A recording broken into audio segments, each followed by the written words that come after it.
Welcome to SMRMG's Paranormal Zone. I'm here in North Malaysia in a island called Penang or Pulau Pinang. And it is about 5 hours drive from the capital, Kuala Lumpur.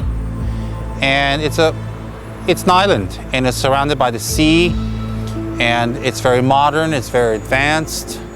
It used to be a colonial town. The Japanese used to occupy this place during World War II also. Has great food here, and I've got a few very good long-time local friends, and I'm visiting here to do some paranormal shoots. Now, I am at the Shih Chung Branch School here, which has been abandoned, and there's a lot of stories involved here. This was the first 5-story private home of a very wealthy family many decades ago, before the war, of course. And in its heyday, it was the talk of the town. It was the brightest of the ornaments, and the family who lived here were very prosperous and very well known. Well, as time went on, things changed, and it became a consulate. Later on, the last became an educational school. About 20 years back, it has been abandoned. And there have been many stories by local Penangites, or people who are born and bred in Penang, who live here, that say that it's extremely haunted. And there has been paranormal teams from Hong Kong and Singapore that have visited this place. And also recently, the United Kingdom, England. And in fact, the people from England who came here to film this haunted place actually caught some spirits on footage. Now, the exact reason why this place is haunted, nobody can really confirm, but there have been many sightings according to the locals. It's part of the local urban legend. Now, it's in a big parking area, and it looks very spooky, but you have to understand, all around us is huge hotels, traffic, cars, food all around us. But in this particular place, I mean, when I'm looking right out, I can see the cars going back and forth. But when you're right here, it seems like it's in another time, in another place. And what happens when the Japanese occupied this area, the basement was said to be a holding area where local people were caught, imprisoned, tortured, beaten, and killed. So a lot of poor souls have been put to a lot of pain in this very building. And it is said also a young boy died here, a student. A couple has come here and has committed suicide. And also, most recently, a gentleman also have committed suicide inside this very building.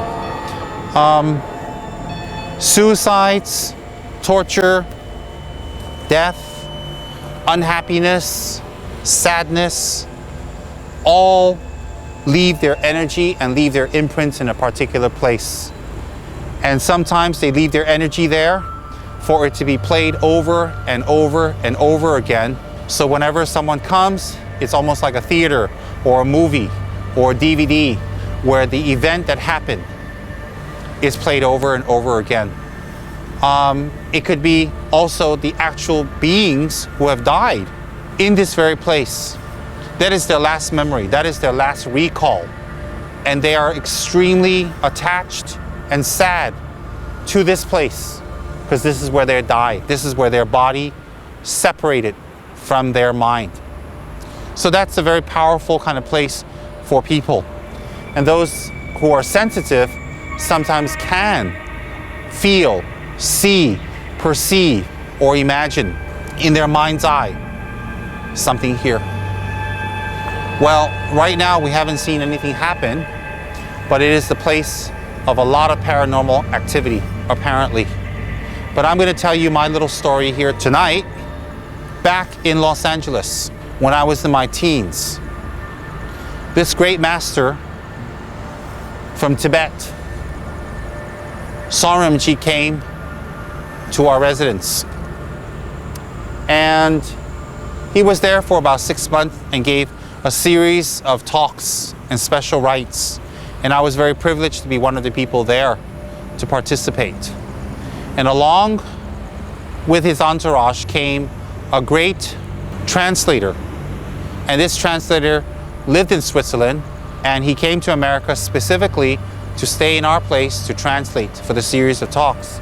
And the translator's name was Lodre Rinpoche. And Lodre Rinpoche is fluent English, fluent Tibetan, and other languages. And he was like German. He was a very nice person, very gentle, extremely patient. And I got quite close with him. And during free times, I would kind of go in and sit with him and stay with him and hang out with him. And he told me a lot of stories. And one of the stories he told me was very interesting, because in 1959, when Lodre Rinpoche and his uncle and his friends and fellow monks were leaving Tibet due to the Cultural Revolution towards India, they had to travel for months, walking on horseback, and they went through pretty primitive, pretty harsh areas that had very little to no population, no people. So he told me of a particular place where they were very tired and they were riding for days and days and days. They were exhausted. And what happened was that he felt a tug on the bottom of his pants. And he felt somebody pulling his pants, pulling his robe actually, pulling his robe, not really his pants. And he was sleepy and he kind of made no particular note of it. And it became a little irritating, because as he was riding on the horse and they were in an abandoned area and they were just going their way, he felt someone kept pulling at his cloth wrapped around his leg, his robe. And he got irritated. He woke up because he was sleeping and riding because he was so tired. And he looked down and he saw someone walking alongside his horse.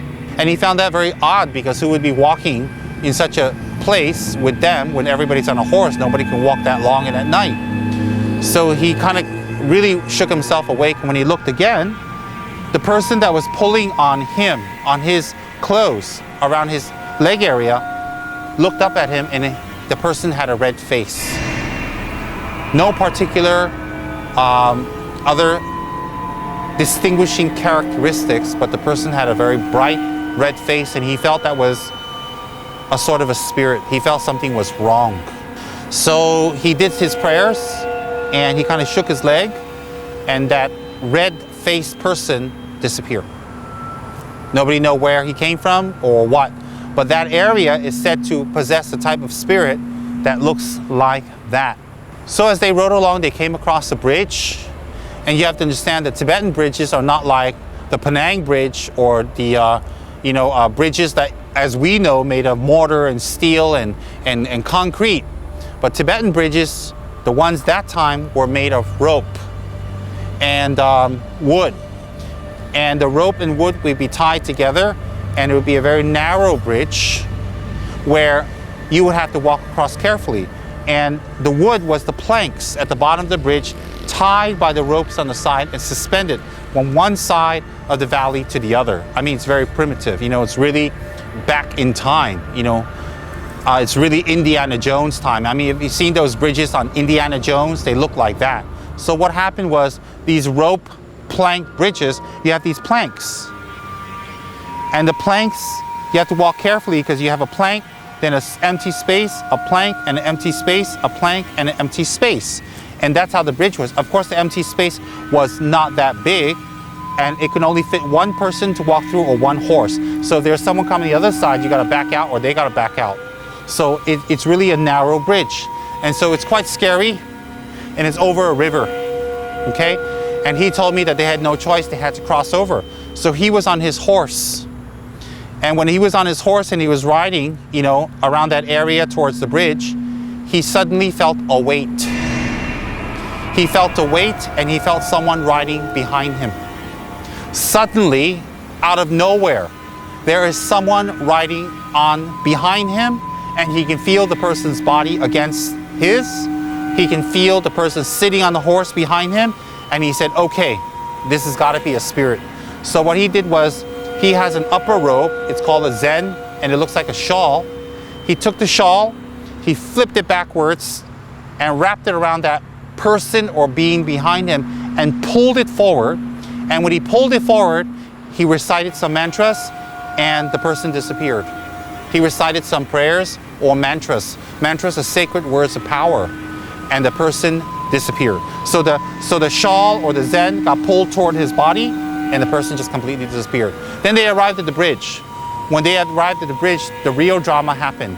And he told me this himself, and I totally believe it, because this person's my friend, and he's a monk, and very trustworthy.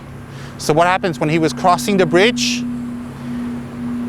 His horse took a wrong step, and he started feeling his horse fall over to plunge down to the river. And he says he felt himself falling, and as he was falling, he had no choice, and the only thing he can think of was his root teacher. So he closed his eyes, he held on to the reins, and he thought about his teacher, His Holiness Kyabje Trijang Rinpoche.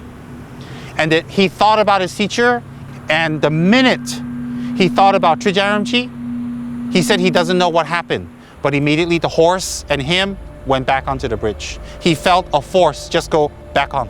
He felt as someone put them back on immediately. And they continued on this journey, on this bridge. They crossed it, and they entered into Nepal and India safely. And then from there, he immigrated to Switzerland, where he lives now, and he's fine. He has a long, healthy, beneficial life. And what's amazing was, during his journey, he came across red-faced spirits that were tugging at his robes around his ankle area. He came across spirits that rode on his back, and you can feel them riding. He came across some force that when he was riding on the bridge, he almost fell. It could be just a slip of the horse's hoof, or it could be a force. But when he thought about his teacher, Trijang Rinpoche, immediately he said he felt himself being pushed, or rather, he felt himself going back on the bridge, and they were on their journey again. And I said to him, "Were you sleeping?" He said, "No, how can I be sleeping crossing a bridge? You have to hold the reins of the horse and navigate. And you have to go very carefully, because the bridge is very narrow. It's on planks of wood, tied and supported by very thick, big ropes."